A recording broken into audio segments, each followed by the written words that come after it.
आज पहली क्लास जैसे होने जा रही है विकास की अवधारणा की साइकोलॉजी की पहली क्लास।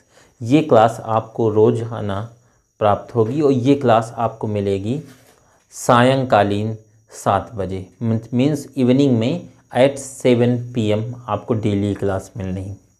साइकोलॉजी की पूरी वीडियो आपको शाम को मिलेंगी तथा अगर आप EVS पढ़ना चाहते हैं सीटेट की, टेट की या UPSC की भी, तो उसकी क्लास सुबह 8 बजे आपको मिल जाएगी। आप प्लेलिस्ट में जा कर के EVS के डायरेक्ट वीडियोज़ में जो पिछले हैं अगर नहीं देखा है तो जाकर वहाँ से भी देख सकते हैं।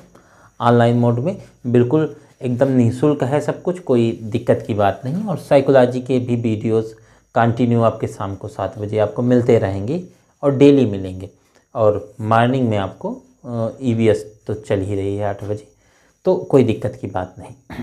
अब देखेंगे, जब हम बात करते हैं विकास की अवधारणा की, concept of development, what is development, what is the need of development, what is the process of development, तो हम बात करेंगे कि कैसे विकास होता है, विकास चीज़ क्या है और विकास से बालक पर क्या प्रभाव पड़ता है। CDP के अंतर्गत जो भी आपके कॉन्सेप्ट हैं वो पूरे क्लियर होंगे। हम कहीं पर भी कोई भी लॉजिकल बात करने के साथ साथ कॉन्सेप्ट पे ज़्यादा जोर रहेगा कि कॉन्सेप्ट अगर आपका क्लियर है तो सारी बात क्लियर होगी। पहले हम बात करते हैं कि मुनरो नाम के एक वैज्ञानिक थे जिन्होंने कहा कि विकास वह अवधारणा है जो भ्रूणावस्था से लेकर के और किशोरावस्था तक निरंतर चलने वाली प्रक्रिया है, उसको विकास कहते हैं। ये बात कही मुनरो ने। एक हर्लॉक नाम के वैज्ञानिक हैं, साइकोलॉजिस्ट, उन्होंने कहा कि विकास वह प्रक्रिया है जो व्यवस्थित एवं समानुगत कोहेरेंट डेवलपमेंट तरीके से जो भ्रूणावस्था से लेकर के प्रौढ़ावस्था तक और निरंतर चलती हुई जीवन पर्यंत तक चलती है, वो विकास कहलाता है। ये दो परिभाषाओं को कोड करते हुए यहाँ पूरी बात हमने लिखी है, इन्हीं दो वैज्ञानिकों को लेते हुए। पहली बात कि कॉन्सेप्ट क्लियर करने के लिए हमें डेवलपमेंट समझना जरूरी है कि विकास क्या होता है। तो यहाँ लिखा है development is a universal process. विकास एक सार्वभौमिक प्रक्रिया है।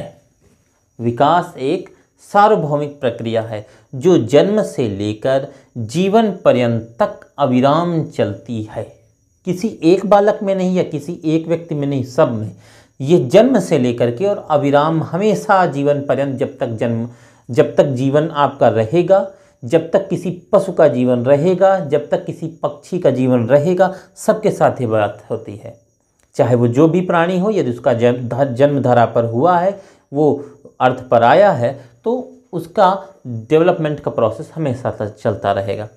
अब जो विकास होता है वो कैसा होता है?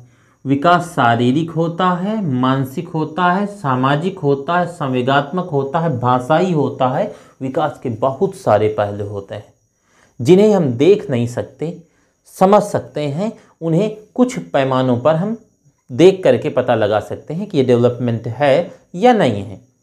अब यहाँ समझना ये है, यहाँ देखो एक चीज़ है जिसे हम समझ सकते हैं। शारीरिक विकास को हम समझ सकते हैं कि शरीर में कितना डेवलपमेंट हुआ या नहीं हुआ। लेकिन अगर कोई कहे कि क्या आप मानसिक समझ सकते हैं? नहीं, उसके लिए आपको परीक्षण करना पड़ेगा तब पता चलेगा। क्या आप सामाजिक समझ सकते हैं? नहीं, व्यक्ति को परखना पड़ेगा सामाजिक आधार पर तब पता चलेगा। संवेगात्मक? नहीं भैया, लंबा समय लेना पड़ेगा उसके साथ, तब पता चलेगा संवेगात्मक विकास बालक में कितना हुआ कितना नहीं हुआ। अन्य बातों पर पहुंचने से पहले यहाँ हमने गोला किया है शारीरिक विकास के ऊपर कि शारीरिक डेवलपमेंट को हम देख सकते हैं। यहाँ एक बात समझनी होगी, एक चीज़ होती है वृद्धि, ग्रोथ, और दूसरी चीज़ होती है विकास। दूसरी चीज़ विकास, development. What is the difference between growth and development? वृद्धि और विकास के बीच क्या अंतर होता है, ये समझने का प्रयास करेंगे। वृद्धि है, बालक पहले शैशवावस्था में था, फिर बालक पूर्व बाल्यावस्था में पहुंचा, फिर बालक उत्तरा बाल्यावस्था में पहुंचा। फर्स्ट ऑफ ऑल जब वो प्रीनेटल में था, बहुत भ्रूण था, फिर उसके बाद वो इन्फेंसी में पहुंचा, थोड़ा उससे बड़ा हुआ, फिर वो अर्ली चाइल्डहुड में था, फिर वो लेट चाइल्डहुड में था। तो ऐसी उसकी प्रक्रिया बढ़ती चली गई। ये जो उसका शरीर बढ़ रहा था, कि वो पहले छोटा था, फिर उससे बड़ा हुआ, फिर उससे बड़ा हुआ। पहले बालक बहुत छोटा था, क्लियर, फिर बालक उससे बड़ा हुआ, फिर बालक उससे बड़ा हुआ। यह जो शरीर में उसके परिवर्तन होता जा रहा है, व्यवस्था के साथ साथ उसका शरीर जो बढ़ता चला जा रहा है, ये विकास है। लेकिन ये कैसा विकास है? ये शारीरिक विकास है। कैसा विकास है? जो भ्रूणीय अवस्था से लेकर के और आपके किशोरावस्था तक, या हम कहें कि वयस्कावस्था के प्रारंभ तक जो भी शरीर में परिवर्तन होता जा रहा था, वो विकास था। लेकिन वो विकास कैसा था? कैसा विकास था? शारीरिक विकास। और शारीरिक विकास को हम डिनोट करते हैं वृद्धि से। तो यहाँ बात ये आएगी कि वृद्धि कैसी होती है। तो वृद्धि कैसी होती है, वृद्धि को हम माप सकते हैं कि अब बच्चा 2 किलो का है, जब जन्म लिया 2.5 किलो का है, फिर 3 किलो का हुआ, 5 किलो का हुआ, 8 किलो का हुआ, 10 किलो का हुआ, उसको हम समझ सकते हैं। बट हम डेवलपमेंट को नहीं समझ सकते कि बच्चा जब पैदा हुआ था तो इसका दिमाग आधा किलो का था, अब इसका दिमाग हो गया है 3 किलो का। पहले इसका IQ लेवल जब जन्म हुआ था तो 90 था, अब इसका IQ लेवल बढ़ के 200 के पार हो गया। हम नहीं समझ पाएंगे। उसके लिए हमें टेस्टिंग करनी पड़ेगी, उसको सामाजिक पहलुओं पर, भाषाई पहलुओं पर, संवेगात्मक पहलुओं पर परखना पड़ेगा। तो वृद्धि कैसी चीज़ है? तो वृद्धि है मात्रात्मक। जबकि विकास कैसा है? तो विकास सभी पहलुओं में होता है। तो विकास कैसा है? गुणात्मक है। कैसा है? गुणात्मक है। ये क्वांटिटेटिव है, कौन? ग्रोथ। जबकि डेवलपमेंट क्वालिटेटिव है। इसमें गुण है, किसमें? विकास में। जबकि वृद्धि में क्या है? मात्रा है, हम उसको नाप तौल सकते हैं। अब यहाँ पर संवेगात्मक जहाँ लिखा है, इसके आगे संवेगात्मक के आगे आदि लिख दिया जाए तो ज़्यादा उचित रहेगा। क्यों? क्योंकि इन सारे में जितने भी डेवलपमेंट के आप बिंदु लिखेंगे, उन सब में विकास होता है। अब आगे बढ़ें तो कहता है कि विकास क्रमिक परिवर्तनों की श्रृंखला है। विकास क्रमिक परिवर्तनों की श्रृंखला है। कैसे?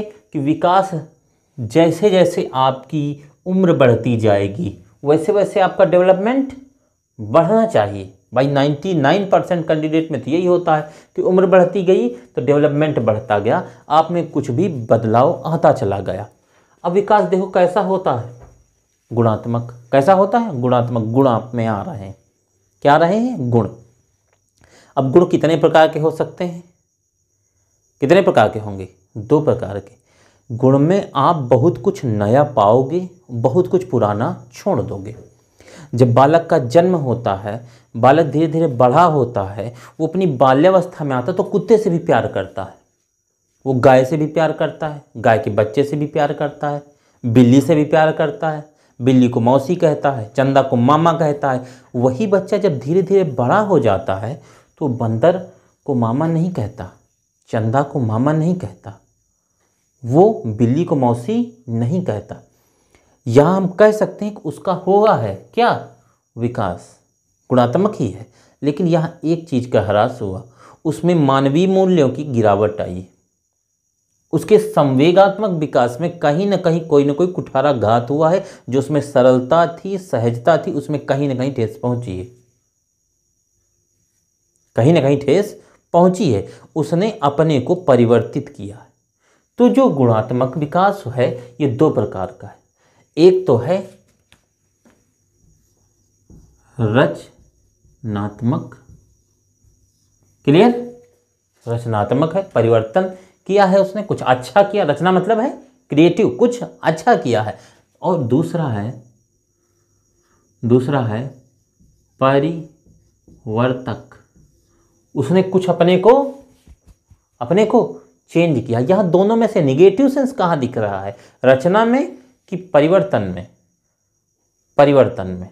कहाँ पर चेंज दिख रहा? परिवर्तन में। उसने अपने को बदला है। और जब हम बदलना शुरू करते हैं तो जहाँ हम फंडामेंटलिज्म से दूर आते हैं, मौलिकतावाद से जैसे ही हम हटते हैं, तो हम अपने को काफ़ी हद तक प्रिजर्व कर रहे होते हैं, मतलब अपने को संरक्षित और सुरक्षित कर रहे होते हैं। जब भी कोई व्यक्ति अपने को सिक्योर करता है, अपने को लिमिटेड करता है, तो मानवीय मूल्यों से, है ना, ह्यूमन क्वालिटी से वो धीरे धीरे दूर आ रहा होता है।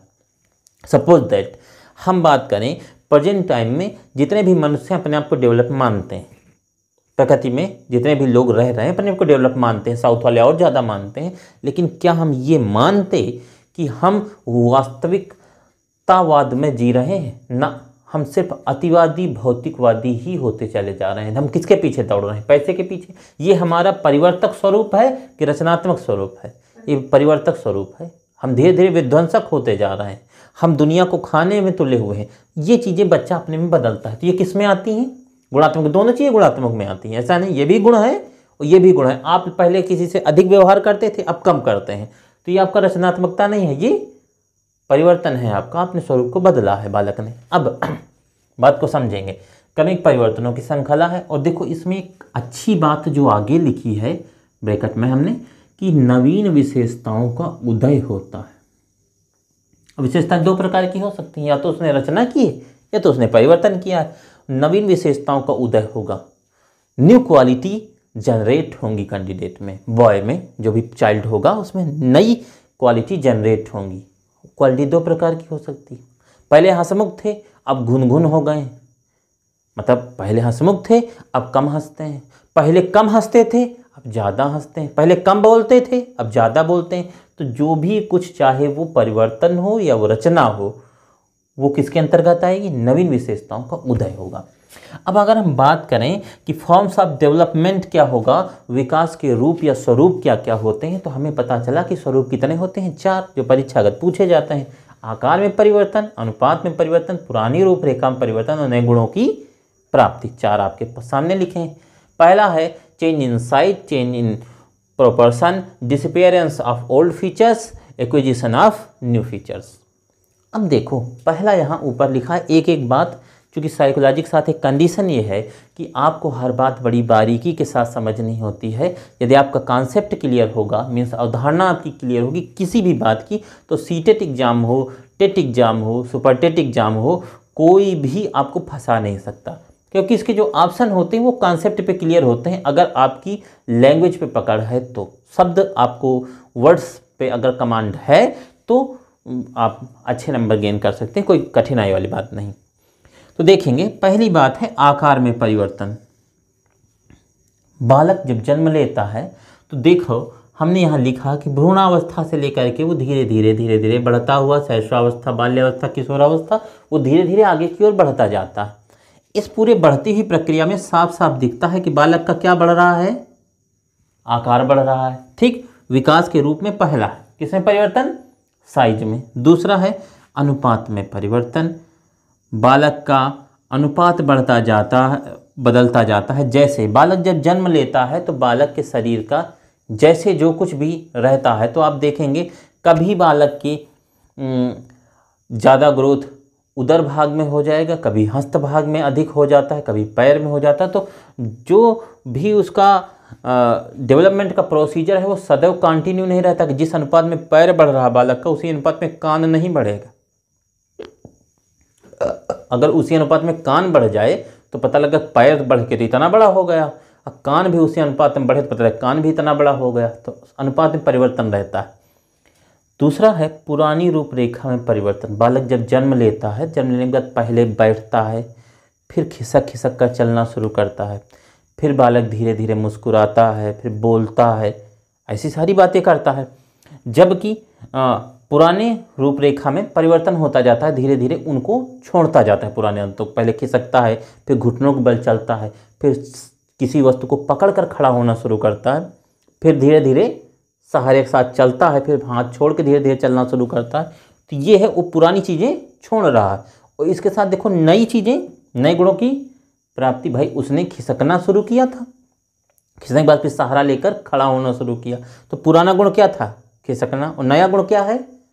सहारा लेकर खड़ा होना। तो ये पुरानी रूपरेखा में परिवर्तन हो रहा और नए गुणों की प्राप्ति कर रहा। ये काम तब तक होता रहेगा जब तक हम जिंदा हैं, हमेशा। देखो यहाँ क्या लिखा, जन्म से व्यवस्था शुरू हुई थी और कब तक चलेगी? जीवन पर्यंत तक। आप कक्षा 10 में थे, आप जैसे आपके गुण थे, जो भी आपके दोस्त थे, वो आपके जो भी वहाँ रूपरेखा थी आपकी, आपने उसमें परिवर्तन किया, दोस्त बदले, और नए दोस्त बनाए, जो गुण थे वो छोड़े। आप मान लो हंसमुख थे तो भुब्भुक हो गए, भुब्भुक थे तो हंसमुख हो गए, या जितने हंसमुख थे उससे कम हंसमुख हुए, जितने हंसमुख थे उससे ज़्यादा हंसमुख हुए। तब कुछ ना कुछ गुणों में परिवर्तन हुआ है। फिर है नए गुणों की प्राप्ति। अब आप आज बीटीसी कर रहे हैं, बीएड कर रहे हैं, तो या पीएचडी से बीएड कर चुके हैं, तो आपने देखा होगा आपने अपने आप को बहुत कुछ बदला है। और अगर आप कह दें नहीं नहीं मैंने तो अपने आप को नहीं बदला, मैं जहाँ था मैं वहीं हूँ, इसका मतलब है फिर आप में अधिगम नहीं हुआ है, फिर आप में अधिगम नहीं हुआ, क्योंकि अधिगम स्थायी परिवर्तन को मान्यता देता है। लर्निंग ये कहता है कि if you learned means you are change. अगर आपने कुछ सीखा है तो आप में परिवर्तन हुआ है, क्योंकि परिवर्तन हमारे शरीर में नहीं होता भाई। परिवर्तन शरीर में तो नहीं होता कि हमने कुछ पढ़ लिया तो हमारा शरीर बदल गया, अब हमारे सींग निकल आई, कि बीटीसी तो यहाँ निकल आई, बीएड है तो यहाँ निकल आई। ऐसा तो संभव नहीं है ना, ऐसा तो नहीं संभव। हमने टेट पास कर लिया तो हमें दाढ़ी बड़ी हो गई, और हमने सुपर टेट पास कर लिया तो हमें नाक लंबी हो गई। ऐसा तो संभव ही नहीं है। संभव ये है कि जब हम कुछ भी सीखते हैं तो परिवर्तन हमें हमारा मस्तिष्क में होता है, हमारी मनोवृत्ति बदलती है, और उस मनोवृत्ति का स्वभाव है कि वो हमारे पूरे शारीरिक परिवेश को परिवर्तित करती है, उसका प्रभाव पूरे शरीर पर पड़ता है। तो ये बात, पुराने गुणों को बालक छोड़ता है और नए गुणों को प्राप्त करता है। क्लियर? ये था हमारा विकास की रूपरेखा।